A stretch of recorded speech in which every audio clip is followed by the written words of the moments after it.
Good evening, everyone. Welcome to another edition of New York Giants football talk. Kenny K here, back for another week of fun stuff. Alongside my brother from another, good friend, Mr. Paul Rosen. How we doing today, Paul? Good, doing well, Kenny. Hope everybody had a good weekend. I hope you had a good weekend. I know you worked a little bit, but hopefully Sunday was good for you. And I'm excited to talk about Giants football. Hey, today's March 23rd, exactly 1 month from today is the NFL draft. So we have a lot of stuff to talk about from now until April 23rd. And Paul, not real quick. I do want to take a couple minutes that we were talking before the show started. Uh, You had another special achievement this weekend, Paul. You ran not only a race, but you came in first in under 18 group. Is that correct? I ran a race. Yes, I did. Not quite under 18, but thank you, Kenny, for mentioning it. I was not going to say anything, but I appreciate you brought it up. It was a 5K race in one of the towns north of us in New Jersey, Ball Township, if anyone is familiar with that area. And it was a 5K race for uh, Dana-Farber uh, cancer research in Boston. One of the people who was running the race is running the Boston Marathon, and the proceeds were going to go to Dana-Farber, one of the top research hospitals in not just Boston, but in the country. And I was fortunate enough, maybe lucky. I don't know. I must be like fine wine. I'm getting better with age, not to brag, but I wound up finishing first in my age category. And like Kenny said, we're way above less than 18 years old, but no, 70 years old. I finished in first place. So always a surprise, always a shock. Felt good afterwards and very ecstatic and happy. So thank you, Kenny, for mentioning that, and I appreciate it greatly. Well, you are truly inspiration to all, Paul. 70 years old and still coming in more, not first in just one race. I seen you in the summer nail it down in Wildwood, New Jersey, running the boardwalks, and definitely an inspiration, Paul. And for those who don't know, Paul had that Giants hat on this weekend. I saw the pictures. He wore that Giants hat, but great Yes, stuff, Paul. Uh, we also got our friend Bobby joining us for the show. So let's say hello to Bobby, Blackjack Surge Sports. How we doing, Bobby? What's up, fellas? How are you? good. How are you, Bobby? Well, not too bad. Not too bad. The weather's horrible. We're spring. I got my St. Mary hat on, my winter hat, because we have baseball next week. It's gonna be 50 degrees. I'm gonna freeze my butt off. I It's March know. weather. Welcome to March. Uh, I mean, there was Yeah. 5 degrees, 80 degrees, back to the middle there. uh, 32 here in Maryland tonight. So, and the Yep. weekend was like crap. It was like sunny, but like not warm. It was just yep, rainy. Yeah. yep. So what we're gonna do, guys? I'm gonna pass it to Paul. Paul's gonna run the agenda tonight. I'm gonna switch spots with him, and we got a couple fun ones for everybody tonight. So, Paul, take it away, my friend. Thank you very much, Kenny. So, what we're going to do is both Kenny and I had what we call 5 questions, and it's about the Giants, and it could be just about anything.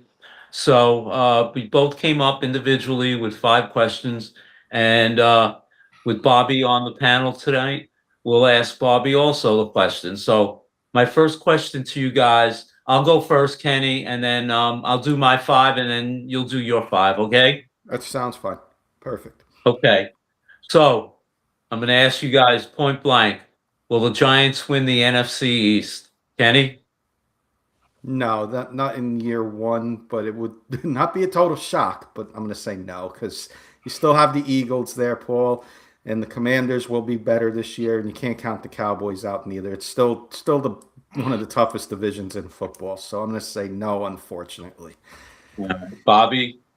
What's your I'm gonna feeling? say only if You get a total collapse by the Eagles, which I don't think is likely yet. I think it's happening, but not quite fully there yet, where they're going to be like falling towards the bottom of the division. I'll tell you one thing though, about the Commanders. I'm sure we'll talk about draft stuff, and as the show goes along. But I keep seeing our boy Love going there. Yeah, we'll see. And Brandon Ayuk. So those two guys to that offense, and all of a sudden, Yeah. We don't shall want love see. to the Commanders for sure. No. Real quick, no. Paul, our good friend Ernie Mays is saying hello. Hello, Kenny and Paul, Hey, Ernie. and Bobby. Ernie, I know you don't know Bobby. Ernie's a big follower. He followed Kurt's show, Bobby, on the Broncos show. He's a big Bronco fan. He comes and support us here in the Giants show as well. Where's Kurt, by the way? Where's Kurt been? Kurt's got a meeting tonight over at his job. He's been very busy over there. Very busy person. But Ernie's out there in California, so thank you, Ernie, for hopping on early with us. It's early afternoon over there for you. Thank you for always supporting our shows here at K&K and Surge Sports, Ernie. Thank you. All right. So let's continue on our Giants buffet of questions. My second question to you guys, we'll start with Bobby. If they don't win the NFC East, but they don't make the playoffs, will it be a successful season for the Giants? Bobby? Well, if you're gonna preface that as just missing the playoffs, so I'm gonna assume they're 9-8, Right. 8-9, and that's an improvement. That's the right direction you're looking for. Absolutely. Okay. Kenny, how do you feel? I'm leaning towards Bobby's way. So if it's even like a 7-10, that's a 3-game improvement and showing improvements. Jackson Dart's developing nicely, and our other players, young players, are developing nicely. I'll accept 7-10, 8-9, 9-8, missing the playoffs, but another 4-12 season, you're gonna have to go the other way. 4-13, I should say. So I don't think it's going to be that, but I would say successful would be a double up in wins. Yeah, I would say so. Well, I agree with you guys. All right, question 3. The Giants this year will be one of the lucky teams, once again, to have to fly over to Europe, Germany probably, I think in Munich, to host one of the international football games this season. And the Giants have 9 home games, and I believe they will be the home team. So with that in mind, I have the 9 home games that they have on their schedule, and I want you guys to tell me which team you think they should play there. So of course, the Cowboys, Eagles, Commanders, as we always know, the Cardinals, the 49ers, the Jaguars, the Titans, the Saints, or the Browns. Kenny, who do you think the Giants should play? Did my research on this, and I said it can't be any of the divisional rivals. Can't be the Eagles, can't be the Cowboys, can't be the Commanders. Get rid of them, eliminate them right away. It's going to be an early morning game, most likely. I did my research. I looked up U.S. cities with the biggest German population. Speckens Columbus, Ohio is up there really as the third highest, and Arizona as well. If I had to think of which team probably would have a bigger turnout but bigger fan base in Germany, I'm going to go Cleveland Browns. So give me Cleveland Browns versus New York Giants at the Germany game. Okay. Because I'm going to go 132,000 to 150,000. Arizona, Columbus, very close with each other. So give me the Ohio, Paul, with those numbers. I'm very impressed with your research and knowledge of German population in those 2 cities. I'm going to go second, Bobby. I looked at this. I looked at the names of the teams on this list, and one name popped out like a sore thumb. I want to be able at about 12:30, 1:45 on that Sunday, be able to say, "In your face, Dabs," as the Giants beat the Tennessee Titans on on Munich's wonderful pitch, as they say in Europe. And I want the Giants to beat the Titans and shove it down our old friend Brian Dable's face. So I want the Giants to play the Titans and beat them. Bobby? Not doing research like Kenny did. I came up with the same team. I have the Browns. Is it me, or does it always seem like the German games are the worst of the bunch? Like they just put the worst matchups in Germany. And I can see Giants Browns. Yeah, I think so. I like your sentiment, but I would like to see that game in the States somewhere. Going against home game against the Giants. That's a home game, Titans, right, Paul? Yeah, it would be a home game. Yeah, right. Send them back here. Yeah, bring them back to New York. I'm with Bobby. And I want to be the Jags because Jags own London. That's a good point. Exactly. That's why I didn't pick them. And the other teams, I mean, the 49ers we played last year, but the Cardinals and Saints, nah. So, but Bobby asked right. for him. Hold on, Paul. Bobby asked for him. He must have heard his ears must have been ringing. Kurt Valenti coming in before his meeting. Boys, if Giants, this is definitely for you, Paul, and you, Bobby. Boys, if Giants don't pick Love, front office should be fired. Love is best player in draft and will be best back in NFL by year 2. There's only one problem, Kurt. The Titans are picking right before us. We got to might have to get ahead of them. Yeah, Ken, I'm reading about that. The only way Love gets to us is if Robert Saleh, the head coach, wins the tug of war over Dable over a defensive player or offensive player. Yeah. Whether you want to stud defenders or they go for the offense. I got a question that's going to segue into that, Bobby. A perfect question, that perfect comment that Kurt put there, because I do have a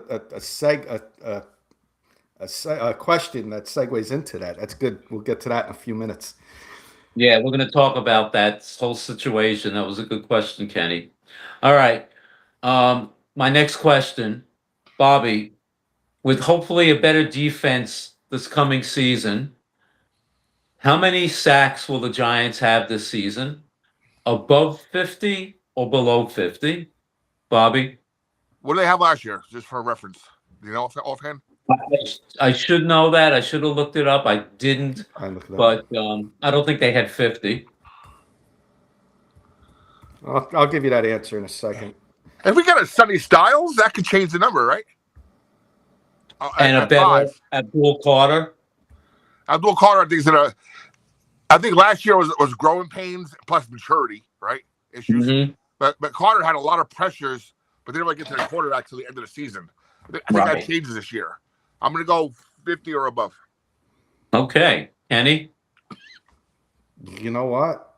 I don't have the stats in front of me, Paul, but I do have Burns' stats, 16.5. Yeah, right. Healthy Thibodeau. I'm not going to say 16.5 for Burns, but I'm doing in my math. Dexter Lawrence only had a half a sack. I think he's going to have the biggest bounce back year in history of football. I'm going to go over with Bobby too, with Carter and a more aggressive defense instead of Shane Bowen's prevent style crap. Give me an over with the new defensive coordinator for sure. And like Bobby said, if we draft a defensive guy to help out, for sure. I'm going to sweep the board. I agree. I think we have a chance to get a lot more than 50. So we'll see. All right, I'm sorry, Paul. Kurt coming in about Schefter. Adam Schefter said today, Titans and Giants both pass on Love, and he goes to Washington. That's right. Well, I'm glad you're the general manager for the Titans and Giants there, Adam Schefter. Like, how do you know what the Giants are going to do? I mean, it's just smoke screens. This guy thinks he knows everything. I don't believe it. No. If Jeremiah Love's sitting there for the Giants are taking Jeremiah Love. Yeah. They're not going to let him. They're not going to let Washington take him or somebody else down the line when this guy could be the best player, best back in year 2, like Kurt said. I agree. All right. My last question is a fun question, Kenny. Is Jackson Dart and his model girlfriend, Marissa Ayers, I think it's Ayers, I think he's pronounced it Ayers, the new Ken and Barbie? Sure. And you know what, Mattel, he should be making commercials for Mattel and maybe a future cameo in a movie or something. Why not? Make the dolls, make Jackson Dart, a football player, Ken doll for sure. Why Yeah. not? All right, Bobby. Yeah, they tried to make that with Zach Wilson a couple of years ago, but Zach Wilson wasn't. He just played out as a starter. So yeah, why not? Like it. Yeah, and if you haven't seen Jackson Dart's girlfriend, Google her name, Marissa Ayers, Ayers. Stunning young lady. All Nice. right, those are my 5 questions. I'll kick it over to Kenny, Okay. and why don't you hit us with some of your questions, Kenny? All right, Paul. I'll switch spots with us while I'm asking the questions. Uh, all right, you asked five. Now I get to ask five. I'll first one. I'll go to you first, Paul. Give me either on one player, offense or defense, who's going to be the breakout who's going to not the candidate, who's going to be the breakout player, have a breakout season for the Giants this year. All right, football starts and ends with that guy under center. And for me, it's going to be Jackson Dart. And the fact is, he had a very good season. It was a little rough with some injuries, but I think under John Harbaugh, new offense, Mike Nagy, he's going to be a breakout star, and it wouldn't shock me if he's going to be sort of like a Drake May light 2.0 with his season next year. Like it. That means we're going to have a very successful year, Paul and Bobby, if Dart has that breakout year, in my opinion. Bobby, how about you? You can go the same way. You can go somebody different. I'm gonna. I can't. I would. You can't go with Scatterboo yet because you don't know if you get Love. Scatterboo is 1A and 1B, right? So that's gonna kind of limit his ceiling a little bit. I'm gonna go with one of the two receiver signings so far, either Calvin Austin or Mooney, because if either one of them get the type of run that Darius Slayton gets without the drops, I think they can have a substantial season. And someone has to step up if Neighbors can't play week one. I like one of those two receivers to, maybe take a step forward and do something they haven't done in their careers, especially Calvin Austin, who's a little bit younger than Mooney. Like that pick, like that's that'd be nice if one of those one or both of those wide receivers have a better. I have two other guys listed as well. I think Isaiah Likely has a chance to have a breakout season with the coming in, knows John Harbaugh well, but the guy on defense that I think is going to have a monster season is last year's rookie Abdul Carter. He came on late last year, ended up with 4.5 sacks after really struggling early. Got rid of Shane Bowen, new defensive coordinator that's going to know how to use him in a full year. I'm calling double-digit sacks for this guy, and he's going to have his breakout year in year 2. And going forward, he's just going to get better. So Abdul Carter, for me, would be my top choice. Isaiah Likely has a shot as well. Good answers, guys. Good answers on that one. Second one I got, it's a good question. Paul, let's go to Bobby first on this one. Right guard. We have our offensive line set, except for right guard, Bobby. Got Thomas, and we re-signed Illuminor. You got John Runyon and John Michael Schmitz back. The problem is, at right guard, it's either they got Stinney listed as the starter right now. Our good friend Evan Neal, saying that sarcastically, comes back and he's number 2 on the depth chart. Marcus Bowe is still there. Or would you like to see them draft somebody, Bobby? Or free agent? You could still go free agency. I can see him draft somebody. It's just not the first pick. That's got to be a sexy pick. New regime, new head coach or whatnot. Why do I have this suspicion that Harbaugh is going to turn Evan Neal into somebody? There's a reason why he wanted him here, right? He liked him. There's a reason why he wanted him back here. And hey, maybe this is the year of redemptions, and he does something, and turns the doubters wrong. Never know. You never know. And I will say a name we all know. Younger fans may not. Eric Flowers turned his career back, his career around when he left the Giants. But almost when you get a new coach, I get your point. Like when you get a new coach, it's like you're on a new team. You're playing under a new head coach now. Team changes. Look at Rudy, right? The famous movie there. He was going to be guaranteed to play and suit up for one game. The new coach comes in and he had to have everybody hand in their jerseys to play. So when you play for a new coach, definitely uh, might motivate him. Let's see. I'll let Paul go. I do have a different option, couple different options, but I'll see if Paul takes one of them as well, and then we'll see where. I actually have 4 options Okay, that I give me all like. 4, and if you don't have any of them, and I'll tell Okay. you if you do. I'll read my options too. All If you right. don't, My first one is to re-sign Van Roten. I mean, he's a little older, but he did have a fairly good year, and the offensive line held pretty much, and was not bad for last year. Put Marcus Bowe in there at guard. They played him around all the other positions except maybe center even. But hey, you drafted this guy, play him, especially with the Luminor now re-signed. You can solidify that right side. Or number 3, sign a guy that's still out there, Kevin Seitzler. He's a little older, 36, but he graded out pretty well as a right guard last year. So he still has something left in the tank. Maybe sign him to a 1-year contract. Or my number 4 choice, draft a guard. There's a guard who is pretty highly rated from Oregon, Emmanuel Fergon, one of the top 50 players that Daniel Jeremiah has on his list. I respect Daniel's football knowledge very much, and played at a big time school, Oregon, Big Ten. And the guy's durable. He's experienced. He's a little older, but you know what? Maybe that would be good. And you be sort of if they don't resign Van Roten, plug and play him, put him in there, and maybe you have something with a high draft pick. So those would be one of my 4 options. I'm gonna, Bobby. I'm gonna shrink our screen from 3 to 2 because I'm actually in the same room as Paul because we share the same brain sometimes. So I'm going over by Paul. Those were all 3 of mine.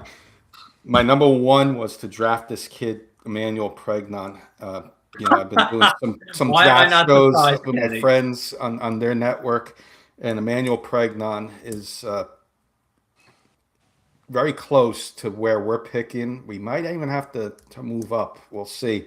But Emmanuel Pregnon would be my guy from Oregon to take over. I like him a lot.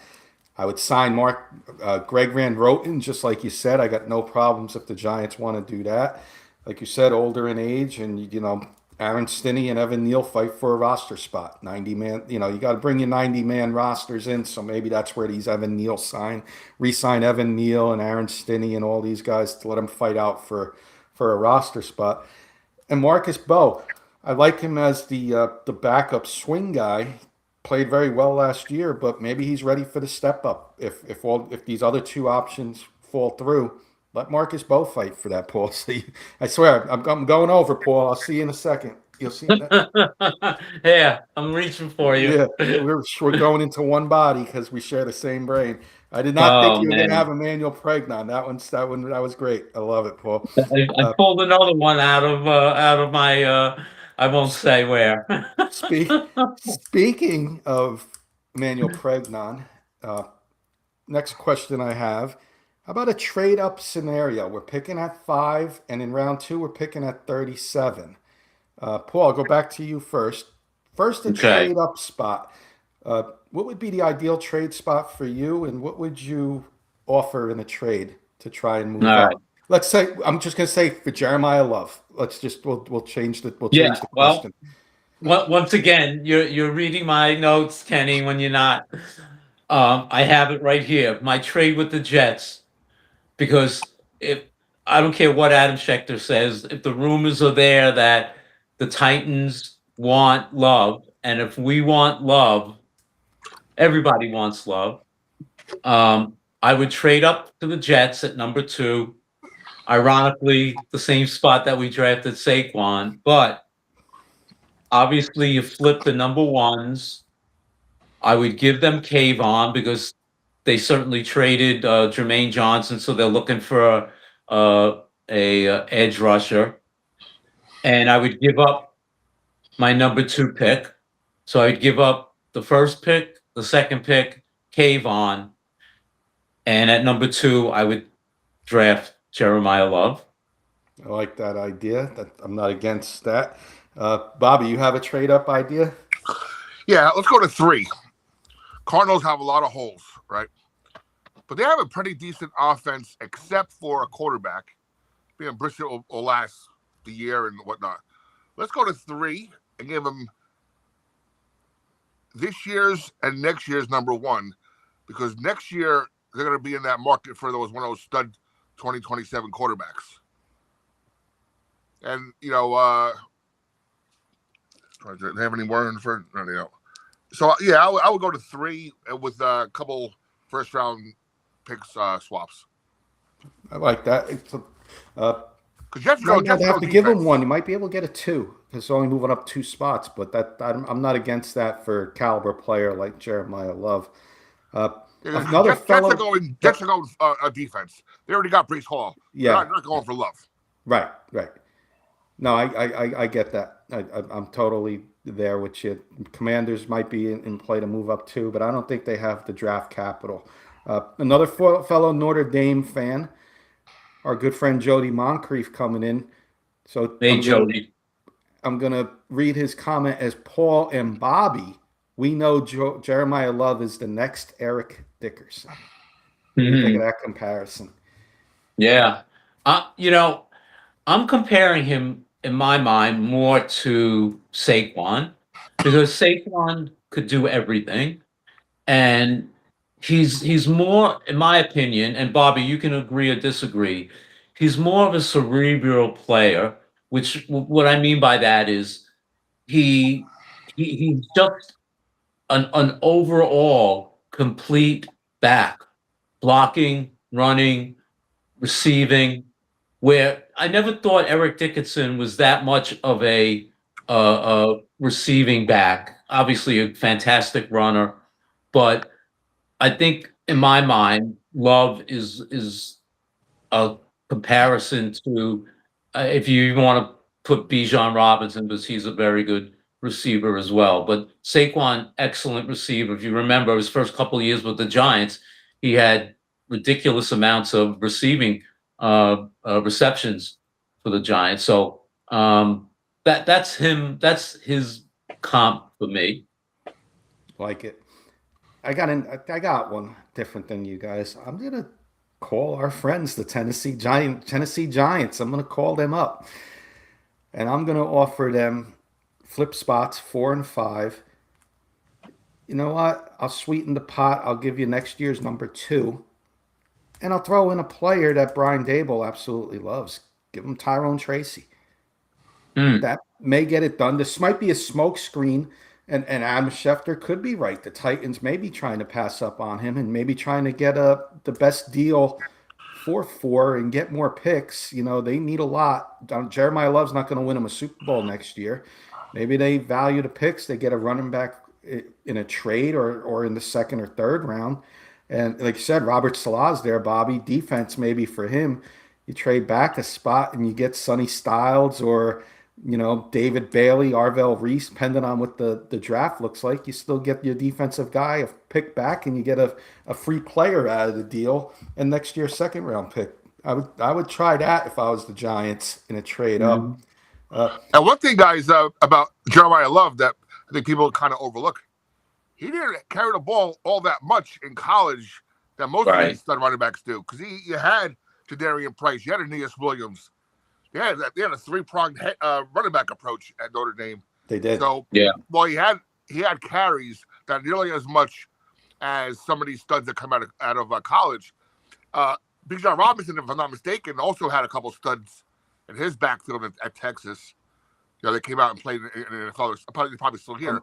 So I think that's the closest comparison is Big John Robinson, and he's becoming the best running back in the football right now. Yeah, I'm with you 100%. I think he's him and Gibbs 1A. If you want to argue that argument for another day, but Bijan's right there on top of my list for me as well. If we were to trade down, Paul, you got an idea for a trade down if the draft's not going the way we like, and you want get more picks? Yeah. So I think I've said this. We've had discussions similar to this.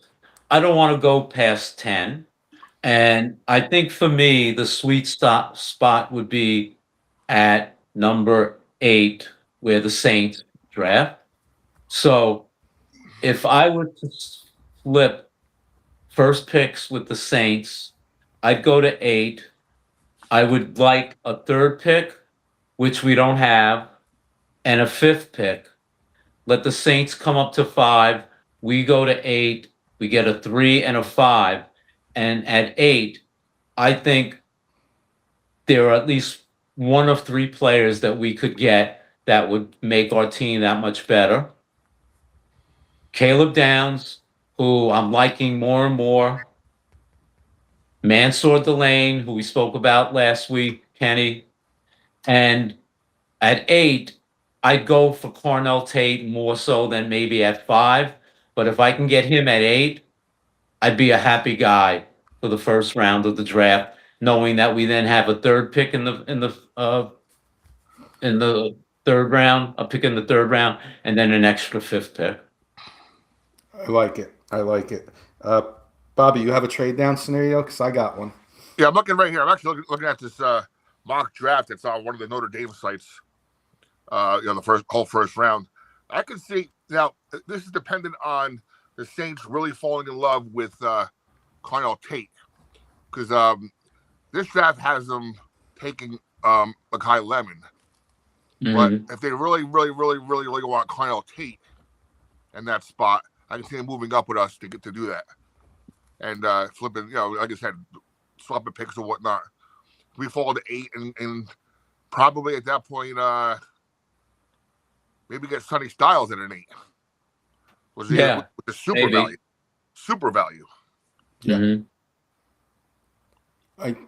I got one spot past Paul at 8, Chiefs at 9. And this is if the draft is falling where the Chiefs like it. If David Bailey's on the board or Arvell Reese for some reason, they have a couple needs. They need a corner and they need an edge rusher. I think they would move up for the elite edge rusher if Arvell Reese or David Bailey slip to them and they call the Giants. And it would be a similar pick wise for, like Paul said, but any of these players could be on the board for the Giants. Like Paul said, Caleb Downs, Mansour Delane, Sonny Styles, like Bobby just mentioned, Cornell Tate, or even an offensive lineman. And you can get a couple picks in return. That could be a nice trade down scenario for the Giants. If Arvell Reese or David Bailey's sitting there, you're going to have a chance for one of these other guys on the board if you have them all bunched together. So we could see a trade down for the Giants. That's why I brought that question up. Yeah. I got 2 more, and these last 2 are fun ones. We got Cam Scatterboo. We know he's a battering ram. We went in the offseason and drafted free agency, and we brought Patrick Ricard in. Let's create a nickname for that duo, fellas. I got one. I'll start calling them Step Brothers. When you look at Patrick Ricard, he looks like the older brother to Cam Scatterboo. I am so excited about seeing Ricard block for Scatterboo and have the battering ram behind them. So give me Step Brothers, and we'll do the photo with them in the sweaters. Maybe I'll create an image. I should have did that for the show, but maybe next week I'll have that image up for the nickname of the Ricard and Scatterboo duo. We'll call them Step Brothers. I have a few, Kenny. Yeah. Bobby, got any top of your head, or we'll just let Paul go? Yeah, I let Paul know go. that's that was a, All right. a tough one I to have think of three. top of your head. I have three. The first one, it's been used in the past, but it might be very apropos for these two guys. The Bruise Brothers. The second one I have, if you remember the old Hollywood Rat Pack, the backfield would be the Scat Pack. And, we always had Earth, Wind, and Fire and Thunder and Lightning. The last one I have is everybody likes Bacardi and rum, right? This would be Riccardi and Run. I like that one. I like that last. That's my favorite one out of the three, Riccardi and Run. I like it. Bobby, anything on top of your head? Or Yeah, nothing's hitting yet. I'll let you know if something. Yeah, My no, brain's in high gear right now. It's gonna come up. It'll spit something out soon. I know. Well, when you're not thinking, I got a good one to wrap it up. Last year, for those who don't know, uh, Paul had every player Paul wanted. Not every player, but Paul had the perfect draft last year. All the guys he liked all he talked about last year was Abdul Carter. If we can only get Jackson Dart, and then he started talking about Cam Scatterbill. We got all three of them. I don't want three. I don't want four. I want your perfect first and second round this year, Paul. That would make you ecstatic and make another video like you did last year when we drafted Abdul Carter. Well, let me just say this. First of all, thank you very much, Kenny. I appreciated that shout out very much. That was maybe a beginner's luck. I don't know. But I just had a feeling about some of those players, and thank God that we had them on our team. For this year, my perfect draft. We've been talking about this young man for weeks now. If everything falls into place, my number one pick obviously would be Jeremiah Love. And if you heard me yelling and screaming for Abdul Carter, I'm going to have Luby hold the phone up, because if Jeremiah Love is still there at 5 when the Giants are on the clock and they pick him, you're going to hear me down in Maryland, Kenny, without a phone call. So with that being said, my 37th pick, this guy might be a little early, but I've been talking about this guy for weeks and weeks also. And I know we signed Tremaine Edmonds, and Micah McFadden was signed again.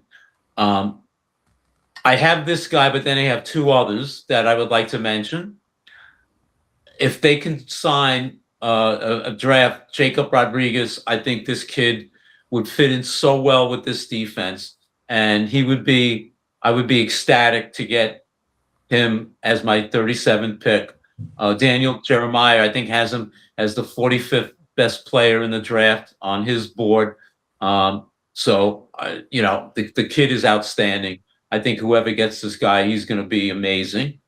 The other two guys that I'll mention quickly, we need defensive tackles. This kid, we went to Clemson once, got Dexter Lawrence. This kid, I think, with the Giants, he can be another guy you can plug in, and he can be a star. Peter Woods at defensive tackle.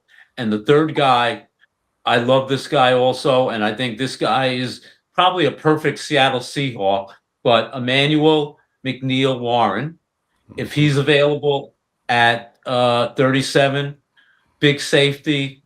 John Harbaugh loves big safeties. This kid is an unbelievable hitter, savage hitter. If he's there, take him at 37. So those are the three guys that I'm looking at. I love Jeremiah Love, of course. Rodriguez and Woods, I think, have really good shots of being there at 37. I think you might have to trade up for McNeil Warren. I'm hearing rumors that he may be early as like 15 to 20 in this draft. No kidding. Okay. He's that good. But no, he could still be there, could still be in play. That's your perfect draft scenario. I love it. Bobby, I think you're going to go the same on pick 1, on pick 5, but 37, you may have somebody. Or I'm gonna go 2 quick scenarios. I'm gonna go us getting Love at 5, then coming back at the late first round, early second round. I was a train of thought. All right, my other scenario was for all right. I'm going with us missing out on Love at 5, getting Sonny Styles for the defense, coming back and getting Jadarian Price. Oh, Nice consolation. okay. Nice That consolation. would be a great consolation prize, Bobby. Because I think Price, again, I think they're 1A, 1B. Love's better, a little better. But Price has that dimension of a kick returner that I think would just make.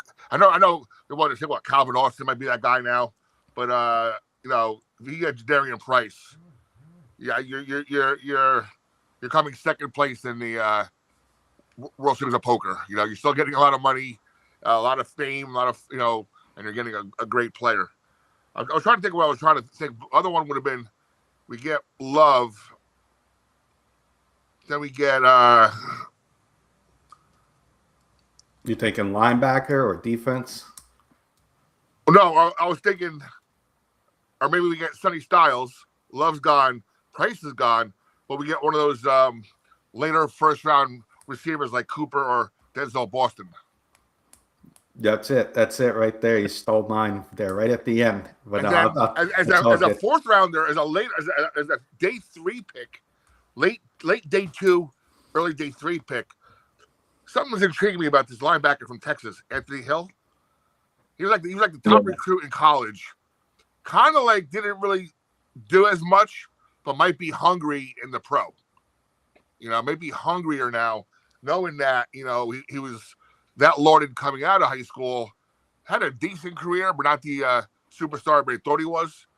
And maybe he's one of those guys that just wait for the lights to turn on, wait to be in this show, to be a superstar. I got a new face coming in. William Hathaway has a question. I'm gonna. That's Bill. That's Bill from. That's Billy. Hey, William. Thanks for joining. May have to. Maybe you guys can help me with the question. I think the autocorrect got him, but I'll be real quick so we can get to William's question. Jeremiah Love, I would be ecstatic, but I'm gonna say he's off the board just for the show here. Guy that I fell in love with, and I would be happy to take him at 5. You both nailed it with Sonny Styles. I'd be happy too. So 5's probably going to make us all happy in one way or the other. But Mansour Delane, I'm falling in love with this guy more and more. Mansour Delane from LSU, the lockdown corner. We have a lot of wide receivers we got to worry about in the NFC East. And if we can get a lockdown corner like this guy's projected to be, sign me up. And then Bobby, Denzel Boston in the second round, the universe, if he's there, where the Giants are picking, you might even see a slight move up if he's there. I'm comparing him to Plaxico Burress. He's tall and he's deep runner, make plays, and we don't have that tall wide receiver. You talk about Carnell Tate being that guy. Well, pass on Carnell Tate. Give me Denzel Boston in the second round for sure. Great names there, guys. And that perfect segue into William's question, Billy, as we get into our second segment. But maybe you guys can help me with this. I'm going to try and answer this, Will. The autocorrect might have got you. He said, what improvements will the Giants in the personnel has key receivers? I'm thinking he might be asking what improvements the Giants will have with key receivers. Will, if you can help us out with the question. Maybe he's asking what improvements will the key receivers have? What do you guys think? How do you want to answer that question? I'll start with Bobby. Nate will ask the question. Are we expecting improvements from Neighbors and the new guys, Darius Slayton? What improvements do they have to? What do the incumbents and personnel, Slayton and Neighbors? What improvements do they have to have this year? Well, real quick, let's backtrack a second. I was just reading when I was having dinner before the show, CBS Sports. And they were trying to align the remaining free agents and first-round draft picks to each team. So the one guy who was on 5 or 6 different teams was Jawan Jennings. He's not signed yet. He's that tough guy over the middle that, and he had him to the he actually had him to the Giants as one of the one of the picks there. So I don't know. I don't want to steal Paul's thunder, but I'll let Paul mention the scenario that I'm thinking about. But we have a running back who was a wide receiver. I'll let Paul say it. It's his idea that I think changes everything. We signed 2 decent receivers.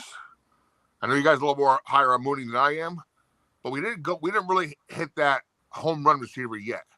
We got 2 great complementary guys who would be great in the room and cause a little confusion for the defenses when they're out there. But there's still that number 2 receiver, WR2, that's missing. So I think, as Bill said, if we're going to improve our wide receiver room, I think the story's still being written yet. I think he's not there yet. Yeah, he's not there yet. I don't think. And again, I'm not going to steal Paul's thunder, but Paul, you say it. You say what I'm trying to say because it's your idea. Yeah. So William's asking about the wide receiver room, Paul. That's how we're answering it. How do we make improvements to the wide receiver room? I mean, what I had suggested a few weeks ago was that if the Giants were full on intent drafting Jeremiah Love, utilize Tyrone Tracy as sort of that jack of all trade, Debo Samuel type of receiver where you run him a little, you play him in the slot, you use him on end arounds, you run him out of the backfield. You obviously he came out of Purdue. He had been a receiver, and utilize him in that fashion. So that gives you that much more of a receiver slash offensive weapon, jack of all trade type of weapon that you would have. So that's what Bobby was alluding to. Let me just say this then. With Neighbors, we obviously expect him to be back, or hope he's going to be back by the beginning of training camp, but you never know. So you need the guys that are veterans, the Calvin Austins, the Darnell Mooneys, and the Darius Slaytons, which I'll talk about in a second. Those are the guys that are going to have to step up to help Jackson Dart, and it's got to come from within. Great question, Will. Thank you for that. I'll answer real quick as well. I'll just add, don't count. You guys are the Notre Dame fans. He's got a long road. He's going to have a tough road ahead of him because it's a new coach and staff, new offensive coordinator in Nagy and Harbaugh. But don't count Bo Collins as a contributor next year. Yeah. And Malachi Fields in the draft in the middle rounds could be a sleeper for the Giants. So I do think the Giants address it in the draft. We just don't know where. If I had the answer, Will, I don't think it's first round. I think they'll add to the wide receiver room in the second, third, or fourth round of this year's draft and try and catch somebody, the second wave of wide receivers to fill that wide receiver room up. But don't count Bo Collins out. Again, he's going to have a tough battle to win a spot, but I've seen it before. He won that roster spot last year, had that injury, comes back this year. Maybe he gets a spot and takes over. So we'll see what happens. Thank you for the question, Will. Speaking of questions, our 10 questions are finished, Paul. Bobby, did you come up with a nickname, or want to just head to the next segment? Yeah, they're both it's not Thunder and Lightning because they're both like beefy bruiser guys. Bruise Brothers is probably the best one, right? Yeah, that was a good one, Paul. Paul came up with 3 good ones. I like Riccardi and Run. Thanks. All right. Definitely better than my stepbrothers. Good one, Kenny. All right. So let's go to. Kenny's gonna take the defense. I'm gonna take the offense. We're gonna each name 3 players, obviously with new coach, new head coach, new staff. there's players on this team that just haven't stepped up. For whatever reason, they have not gotten it, and they're there, they're on the roster, but I think some of these guys are either going to have to show the new staff and especially John Harbaugh that they want to play for the New York Football Giants, or they're going to be hitting the road. So, Kenny, why don't you start your first guy on defense, and we'll go back and forth, and then I'll go on offense and back and forth. Well, again, when you have a new coach and staff come in, we could have answered this. We could have asked this question if Brian Dable was back and probably say nobody has pressure because it was a carnival that he was running. But now you got an experienced, a veteran head coach that's going to come in and demand discipline. He ain't going to go for any, nonsense, not hustling. One of the captains has got to be on this list, and it's going to be probably the team captain on defense, if you ask me. And it's Dexter Lawrence is going to be under pressure this year, guys. A half a sack, did not get see sexy Dexy at all do his sack dance last year. This guy's got to have pressure on him. Paul and I were waiting for that breakout game last year, Bobby, and it didn't happen. Not only didn't have sacks, but he was terrible against the run last year. Another bad year from Dex, you might be looking elsewhere in the future. So Dexter Lawrence is under a lot of pressure this year, in my opinion. So that'll be the first one. Good. That I like that. I'm going to give you one that might surprise you, but may not.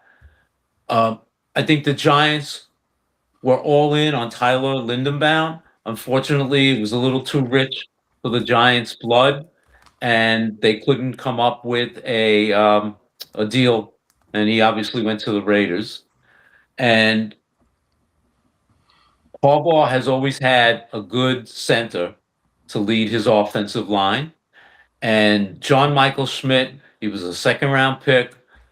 He's got to get his stuff together because I think, in my opinion, the Giants may draft a center, one of the lower picks this year, and bring in more competition for him. And Schmidt, I know he's been injured. I know he's had some poor performances and poor play, but I think he's one of the guys that is really going to be under pressure to play and live up to the expectation of a high draft pick. If not, I can see the Giants finding someone else new at center this year. Absolutely. Got a new friend coming in. I'd like to say hello to Six Rings on YouTube. I'm going to give Six Rings. I'm going to give my co-host a couple minutes to think about this question. So thank you for the question. He wants to know who are our top 5 franchises, unbiased, in the NFL. I'm going to answer it as history. If you want us to answer it as current, let us know. Six Rings. We'll do that in a couple minutes. Thank you for that question, and thank you for hopping on and joining us over here.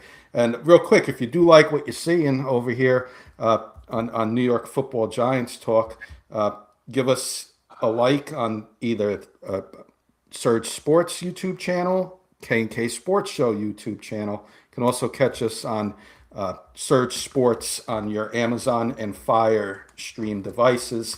Surge Sports also covers Seton Hall basketball and has some other great shows on there as well.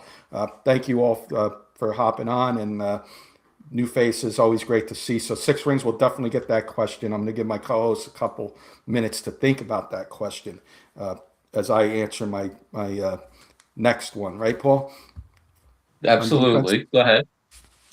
My next guy on defense is a guy that we picked in the first round, and I think he's got a chance to step up this year. I do, and I know people are down on him. I was a big fan of the pick when we took him a couple years ago, and that's Deonte Banks. I think he's got a chance to prove that he deserves to be on this team, and maybe with a different coaching staff, maybe like Bobby mentioned earlier, Evan Neal maybe gets a chance. Well, Deonte Banks maybe with Denard Wilson will get a good chance to get back to that first round pick that we drafted a couple years ago, get into that form. So I think Deontay Banks is going to be under a lot of pressure. If he can perform, I think he stays. If he doesn't, he's gone. Yeah, I agree, Kenny. I agree. My guy has been here with the Giants on offense for the last 7 years. This will be his 8th year. And I think it's time for him to put on his big boy panties because no Malik Neighbors. Well, we don't know when he's coming back. No Wandale Robinson. And we brought in some free agents, but this guy, in my opinion, has to step up. He's been there. He knows I won't say he knows the system. This is a new system, but he's had the experience in the Giant organization. And Darius Slayton has got, in my mind, to step up and become a key contributor this year. If not, I can see him being gone. So that's another guy that's going to be under a lot of pressure. Bobby, you got anybody you want to ask? Well, I'm going to just piggyback on both of your selections. Kenny, yeah, Dexter Lawrence makes a lot of money, and eventually we're gonna need some of that money to, if he's not performing the way he's being paid, he's gonna have to, he's gonna go. So he's one that's gonna have to step up and, like you said, do more than he did last year anyway. And on Paul's side, yeah, Darius Slayton, great story. He's lasted 7 years now, like you said. Lasted a lot longer than everybody thought he would. Every time he thought he was gone, he somehow came back. He's like a cat with 9 lives. I thought he'd be gone at least twice now, right? On different free agencies or whatnot. And somehow he made his way back. But, there's a whole new regime now. And, I'll take him in Pittsburgh. He can go to Pittsburgh. I don't mind seeing him. Or who knows? Maybe he ends up in Tennessee, right? Tennessee, follow them. Yep. Yeah, but he's not gonna. I don't think he's gonna last too long this season in the preseason. I think he's gonna be an early cut in a good way, so he can go somewhere else early enough. Mm-hmm. Not a bad idea. Paul, I'm going to do this. Because Six Ring's been waiting patiently. I'm going to answer his question. And then we'll continue with the offense defense. We'll give you and Bobby a couple more minutes to answer because I do have my 5 I'll give him. I'll go from 5 to 1. 5, I'm going to go our New York Giants, and I'm not being unbiased. I'm doing this as history in the NFL. Giants have been one of the original teams, been around for a very long time, very successful from, my not watching, I wasn't that old, but watching film, the 60s. My dad told me stories about the teams in the 60s. He was at the game, Giants versus the Colts. 70s, we were a little down. 80s, of course, our first Super Bowl. 90s, 2000s. Historic history. I'm going to go Giants, number 5. Not gonna sugarcoat it. I'm gonna go Patriots at 4 because of Tom Brady and Bill Belichick. They turned that franchise around.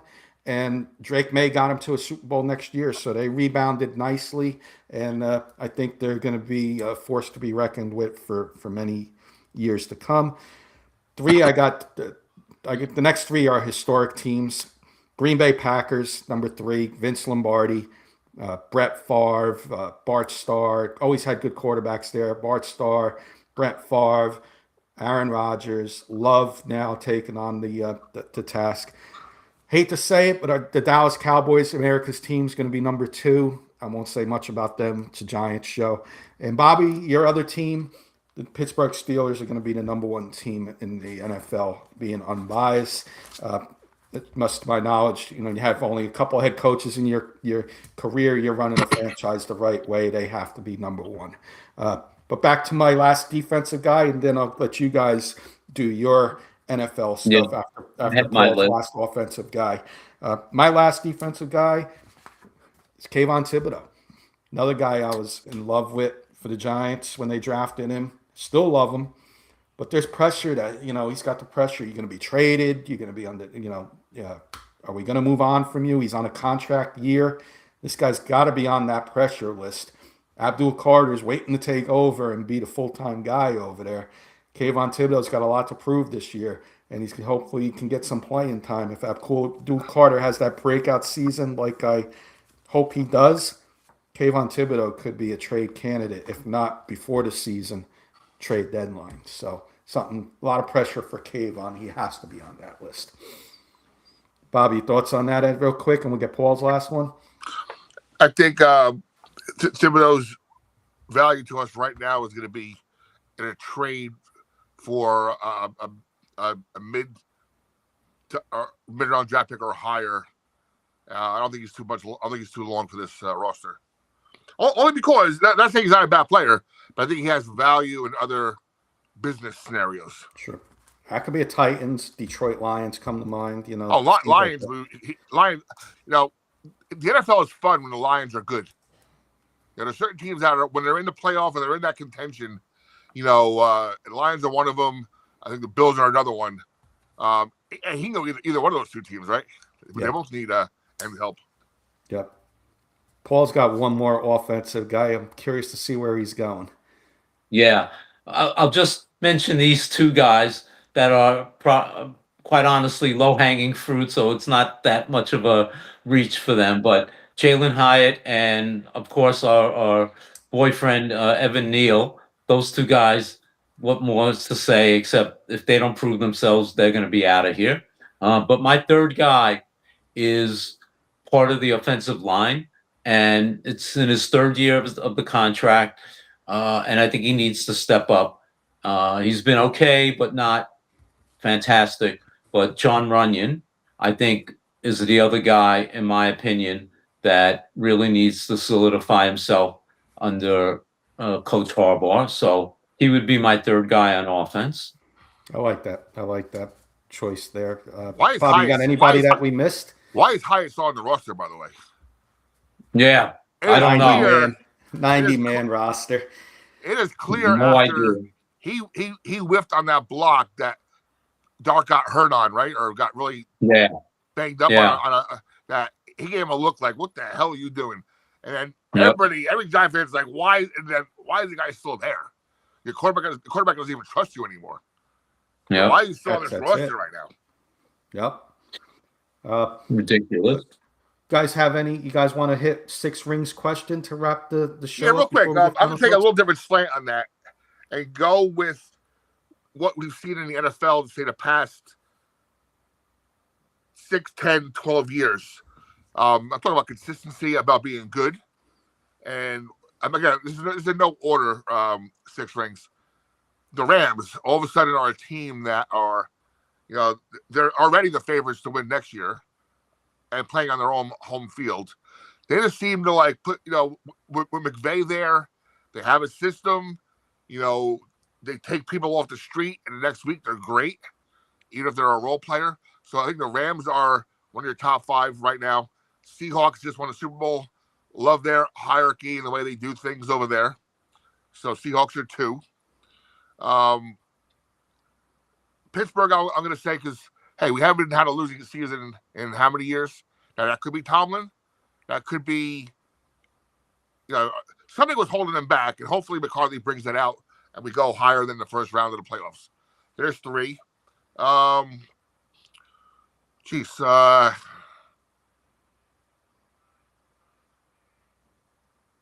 Packers, are a whole different ball game with the, fan ownership.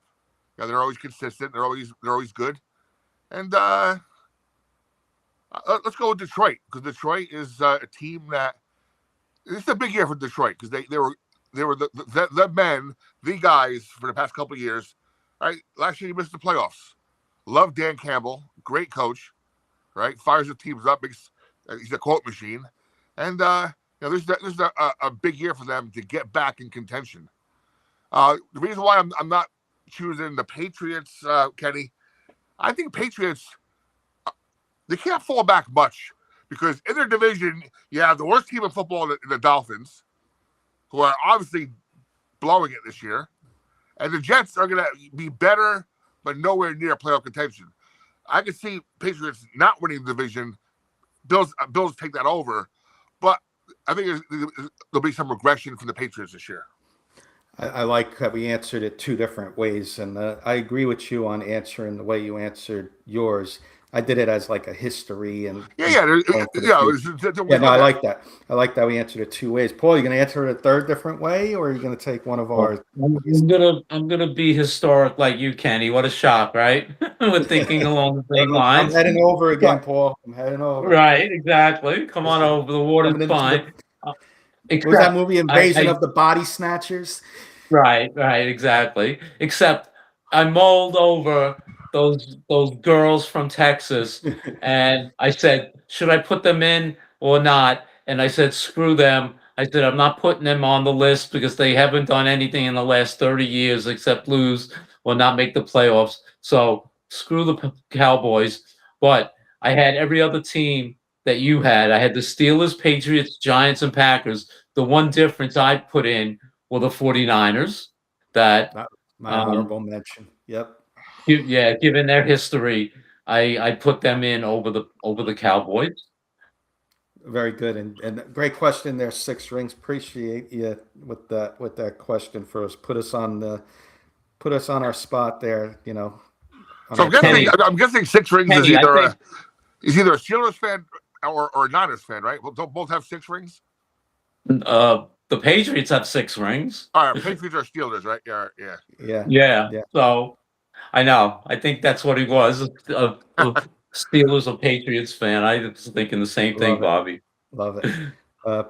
Right. We're a little over the hour mark, guys. Want to get some final thoughts in? Any more anything else? We do a 2-minute warning. If anybody wants to throw a question out there while we're getting final thoughts in, comments, we'll read them on the air. We'll do a little 2-minute warning here for everybody. But let's get Bobby on first. Bobby, final thoughts and what we got going on Surge this week? Anything special?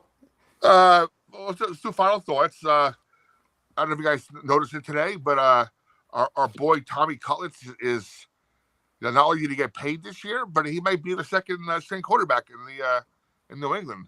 He got himself almost a ring. He got himself almost a ring. He got himself an AFC championship ring, and he got a little paycheck now. He's a little more money to buy some more cutlets. And they informed the team that they informed Dobbs that he's being cut.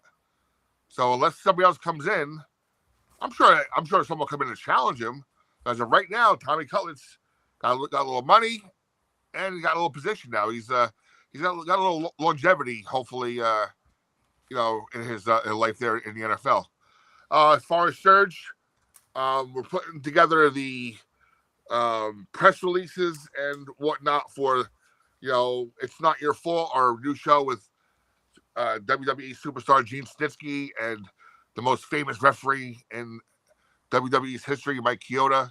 I'll be heading to Vegas in a few weeks, so we're going to take a lot of content out there for WrestleCon and WrestleMania. So look for the press releases for that this week.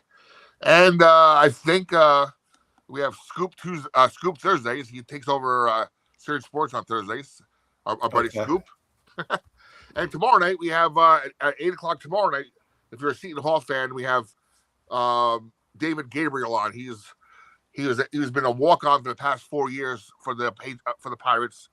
Talk about his dedication and how it is.